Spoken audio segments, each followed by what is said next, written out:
I gave a letter to the postman. He put it in his sack. By early next morning, he brought the friggin' thing back. He wrote upon it, return to sender. Return to sender. Okay, no, I haven't lost the plot. I just want to make sure you remember this. So the other day we had talked a little bit about energy and is everything that you feel yours or not? And some people found it a little bit confusing, and then some people understood it and or got to realise what it was. So I want to just touch on that a little bit more, and the little exercise that I had asked you to do to check if your energy is yours. So why is it important to differentiate between your energy and what you're feeling and other people's energy and what they're feeling? And again, this might be a very new concept to a lot of people, or you maybe experienced it but you didn't realise what it was. So why is it important to differentiate? Because a lot of times you can feel things that aren't yours. You can have energy that's not yours. So, in my own personal journey of personal development and growth, in order for me to grow and evolve, and in order for me to heal myself and bringing myself back to my best place, I have to heal my stuff or any kind of emotional baggage or whatever's going on there, as we all do. But when you're actually taking on other people's stuff, you end up, first of all, you don't even know you have their stuff, and then you end up wondering why you feel certain ways sometimes, wondering why you can't shift it. And the reason being is that you can absorb other people's stuff and you're almost like trying to heal their stuff. And I've news for you, you can't. You can't do it. Everybody has to have their own journey, and everybody has to heal themselves or clear themselves or bring themselves back to their best place. So for example, people will come to me, I've spoken to many people and they've experienced maybe a lot of anger, sadness, fear, hurt, guilt, depression, rejection, abandonment, suicidal thoughts. There's a lot of stuff, and a lot of those people, a lot of people will be experiencing that, and it is to do with them, okay? So we're not talking about that, that's fine, we can work with that. It's the stuff that's not theirs, So, for example, have you ever been in a car? I had mentioned I don't really do road rage at all. But you might be driving down the road someday and you're in the fast lane and you're overtaken and you feel somebody behind you, and it's like you can feel their eyes boring into the back of your head.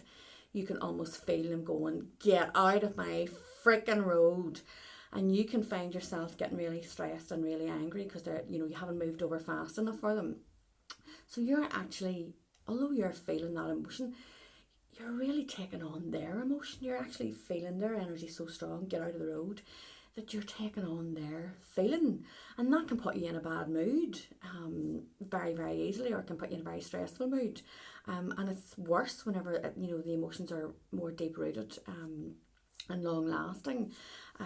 Like say people maybe that have come with guilt or some kind of anger, and actually it's guilt because of something maybe that their parents went through, or a relative went through, or they were taught that you were meant to feel guilty, so it's not even their stuff. So what you really need to do is you really need to try it out. So with this tip that you can do is, and I touched on it briefly the other day to get you thinking about it, is when you're feeling a certain emotion, and again, please let me reiterate, this does not mean that all your stuff belongs to somebody else. Okay, this does not take away from your own personal responsibility for sorting your own stuff out. But especially when you're feeling maybe particularly negative or down, or you feel irrational or something impulsive, or the road rage, something comes on you suddenly. If you can just take a breath, close your eyes, obviously not when you're driving, just take a breath and you say to yourself, okay, this feeling of whatever this is, you don't have to put a name to it. If you have a name, put a name to it. This feeling of rage or anger that I'm feeling, is this mine? And then you got to get in touch with yourself and hear, do you hear a yes or a no? What are you getting? And you may feel really stupid doing this at the start. That's okay. And you may not be able to understand or get the answer, and that's okay. It takes practice. So you say, is this, for example, this road rage or this anger, is this mine? And might just hear like a little yes or a no. So if you hear yes, it's your stuff, okay? And then you can say, okay, so please help me to clear this. You might need to do something to help go and heal that. If you hear a no, is this mine? No, okay.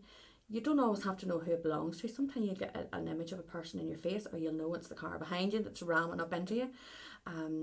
So if it's mine, no, and the answer is no, and you might just get a gut feeling, or like a sense. You won't necessarily just hear the words. You have to tune into your own intuition and how your body and mind talk to you. So if the answer is no, what you say is, as Elvis told us, return to sender. Return to sender. And try it out. What have you got to lose? Well, you all that rubbish to lose, that's what you have. And what I used to do is, especially I used to feel it at times when I would get really angry, and then I was like, right, am I really this angry today? I was in a really good mood, and all of a sudden so-and-so has come in and said something to me, and I just feel really mad. And people project a lot of their stuff onto us, and again, we'll talk about that another time. But ask yourself, is this mine? So if it's not yours, return to sender. And what we do is, what I would say that you say on that is, return to sender with healing, love and consciousness. Is this mine? No. Okay. Whatever this is that's not mine, and you can kind of pretend you're gathering it all up if you want, putting it in a big ball, and you can return to sender with healing, love and consciousness. And you just say the intention and you let it go. And you let it go. And I've done this with a lot of people, and they immediately can feel a sense of relief, as in, wow, that feels a bit weird. That wasn't mine. It's like, oh, okay. And they can let go of it like that. And a lot of times we can let go of stuff really fast. So just repeat it once more. Whatever the feeling, the emotion, the thoughts, whatever it is, take a moment, take a deep breath, close your eyes as long as you're not driving or doing anything. You need to keep your eyes open. Is this mine? Yes or no? Okay, if it's no, okay, anything that doesn't belong to me, I take it all now. You don't have to do this, but you can. I take it all now, and I return to sender with healing, love and consciousness. Or you might want to put it in a little envelope. You might be a bit more dainty. I just used to throw it at them. Really, what it's saying, because especially if somebody makes you angry, the last thing you want to do is send them love, okay? And I totally get that. And it's not about you sending them. You're not really sending them. You're sending them their stuff back. You're sort of separating your energy from theirs and sending it back. And the intention of love, healing and consciousness is really that you're asking for a higher power, or you're asking for the energy to send love to that. It's not coming from you, so you don't have to like the person. It's just the words that you use. It's a powerful word. So you're asking for the love to bring it back lovingly. For healing, so you're asking that there be a healing occur around that, because if somebody is acting out or feeling very negative, there's something there needs healed or shifted. And with the consciousness, what you're asking really is, what the intention behind that is, that person has some kind of conscious awareness of what they're doing, or the fact that it's their stuff. And it's not, it's not that you're sitting on a high horse and you're doing this preaching and you're sending it back. It's nothing to do with that. It's just that intention. Return to sender with healing, love and consciousness. It's not yours. It's not yours. Give it back to, it's like going out for a night and taking a coat and and putting a coat on, realising it's not yours. You just hand it back to the person. It's not mine. There's no attachment to it. You just hand it back. That's not mine. Sorry. Here you go. Take it back.